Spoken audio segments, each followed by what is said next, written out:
Our esteemed president, Jerry Udell. Now we're going to do a lot of pretending today. It's going to be really fun. So for the purpose of this presentation today, Jerry would like for everyone to make believe that you're between the ages of 20 and 85. That probably applies. Also, it would be helpful if you would pretend you're one of the many people who has heard about the growing costs of nursing home care. And pretend that you're concerned about it. We are. Oh, okay, good. Finally, Jerry would like you to act like you care about how likely you are to need nursing home care and possibly discover the most inexpensive way to save for it. Here to explain the facts from over here, he has a nice board. Oh, he's here, but he's going to be over there. Yes, I am. Here to explain the facts about long-term care and the insurance you can buy to help pay for it, please welcome our esteemed president, Jeremy Udell. Thank you, Tom.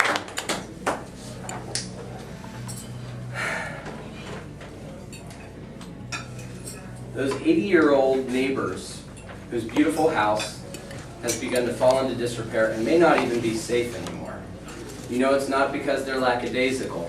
It's more likely because they can't afford it anymore, or they aren't physically capable of keeping it up, or both. Your 98-year-old aunt, whose own family won't take care of her, but she has nowhere else to go, so you have to take her in. And that 70-something relative lives by himself in an apartment and took a nasty spill on the floor alone for days. These are all situations, horror stories, that could have been vastly improved by the use of long-term care. Now, when I say long-term care, what's the first thing that comes to your mind? Is it nursing homes? Right. Nursing homes, right? Right. Now, that's a very important part of long-term care, absolutely, but it's not the only type of long-term care. Let's look at the definition according to Mosby's Medical Dictionary. Long-term care is the provision of medical, social, and personal care services on a recurring or continuing basis to persons with chronic physical or mental disorders. The part I want you to pay attention to from this definition is this care can be provided in the home, in your home, or in an institution. And those institutions include nursing homes and what's called assisted living facilities, which is a lower level of care. Not the round-the-clock, but people who are there to help people who need less service but still need some help. How would one qualify for the need for long-term care? For now, let's go on the assumption that they need help with some of these activities of daily living. These are things that we all learn to do when we're very young and take for granted now. Feeding ourselves, bathing, dressing, toileting, transferring, meaning moving from place to place, or maintaining continence. These are all things we take for granted, but once we start to not be able to do them ourselves, we need help. So for our purposes today, let's talk about long-term care as someone who has multiple of these. At least 2 times any of these needs probably someone, a family member or someone to come in regularly to help them with things that you do every day. Or a cognitive impairment. That's the other thing that would obviously qualify. Alzheimer's, other forms of dementia. Those automatically, regardless if you can still do these things, would qualify you for needing this around-the-clock care. So let's remember that, and to do that, what I'm going to do for now is just kind of place this here. Will you need long-term care? According to the National Clearinghouse for Long-Term Care Information. Who is that? That's associated with the Department of Health and Human Services of our government. They say 70% of 65-year-olds, people who reach the age of 65, will at some point need long-term care services. So if you're planning on living to age 65, we're already age 65, 70% chance you'll need long-term care at some point in your life. 40% chance you'll need nursing home. So this is for just LTC in general, this is for nursing home, which is the most expensive kind. Yeah. So 2/3 of us are going to need this, and close to half of us will need a nursing home at some point. How long will you need these services? On average, people who use long-term care services at some point use them for about 3 years. So once you start your long-term care experience, you'll be in there for about 3 years. So let's keep that in mind as well as we're going through this. How much does it cost? Well, in Orlando, according to a study done by Genworth Financial, you need to probably have $230 a day for your nursing home. What does that equate to? About $84,000 a year. You need for a nursing home. That's the average for nursing home care. And by the way, according to that same study, that's growing at a 3% inflation rate. That's higher than the 2.3 we've been getting in the CPI since 2005. It's been growing at 3%, and that's low compared to Jacksonville and Miami and other areas of Florida. We're actually in the low end of that. There's been as high as 5% in other areas. So right now we're growing at 3%. Now assisted living facilities, as I said, are less expensive. They would come out to more $30,000 a year to start, maybe a little more.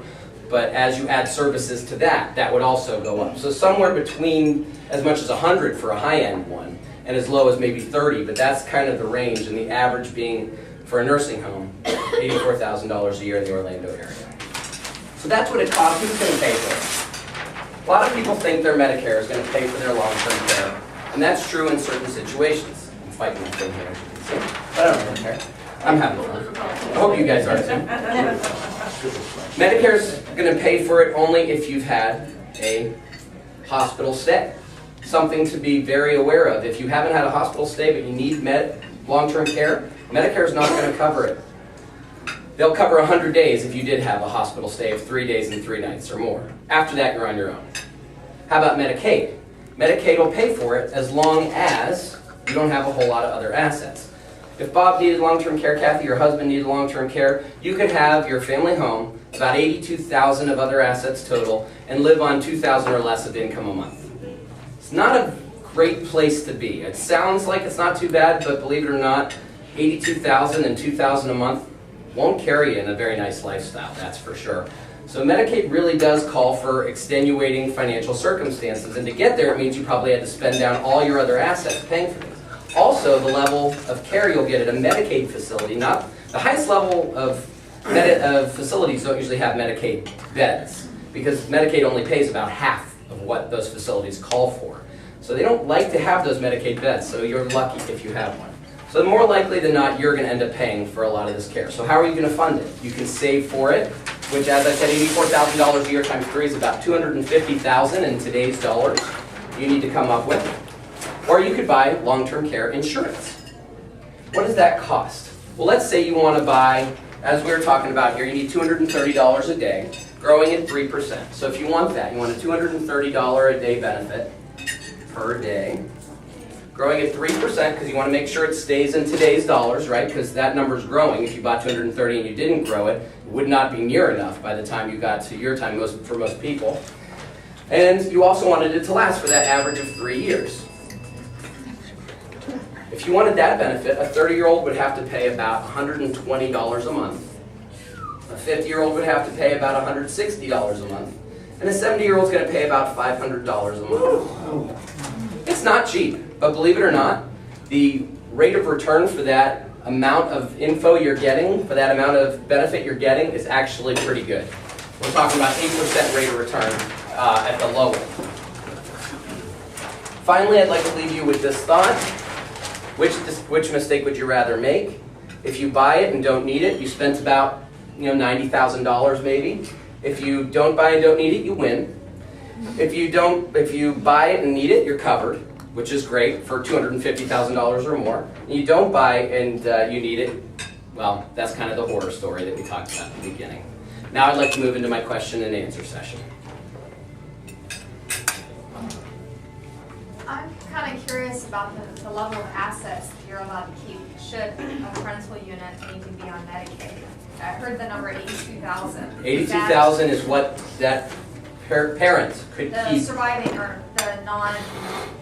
The Right. parent who doesn't need long-term The parent who care. doesn't need long-term Okay. care could keep, in today's dollars, 82,000. That number grows with inflation, but Yeah. Medicaid grows at CPI versus long-term care, which is growing higher. Okay.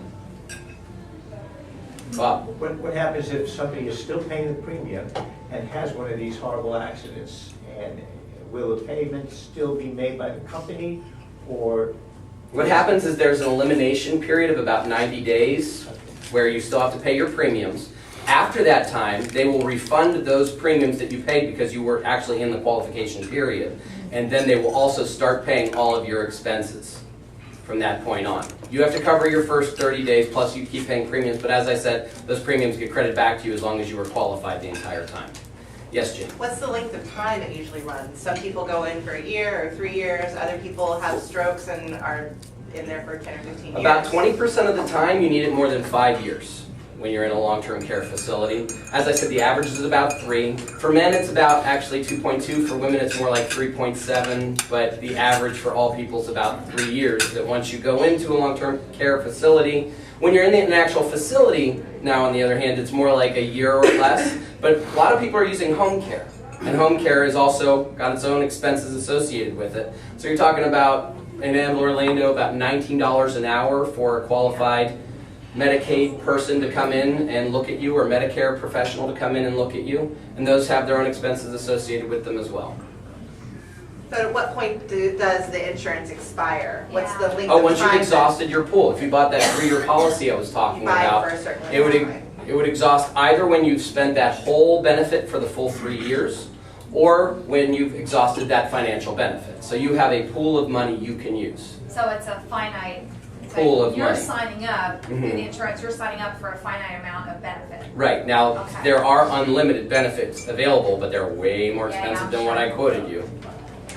What's your opinion of getting pure long-term care insurance versus life insurance with long-term care rider? My opinion is it depends on the situation. I love it in circumstances where people have a true, just, straight life insurance need, because pairing it is often a great savings. On the other hand, for people who are using life insurance to save money inside, it eats too far into their rate of return for people who are using that for retirement purposes. Life insurance has a lot of needs. I don't want to get into that today, but there are great times to use it, and there are times when it's just not worthwhile.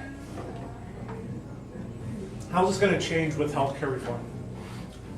Actually, I don't know the answer to that. I didn't do enough research to answer that question. My guess would be that not a whole lot, because it's a growing cost, and I don't know that the government wants to fund a lot of your long-term care needs for the amount people want to pay for it. But I don't know the answer for sure. Do you know the answer, Scott? You have I any don't. feeling on that? Okay. If you go on Medicaid, does the government have a lien on your property after you die? I don't know the answer to that either. I think they might. Okay. Okay. Thomas is a CPA, so there's a good chance he would know that answer. For the surviving. If that's all, I appreciate your time. Thanks so much for listening to my spiel on long-term care.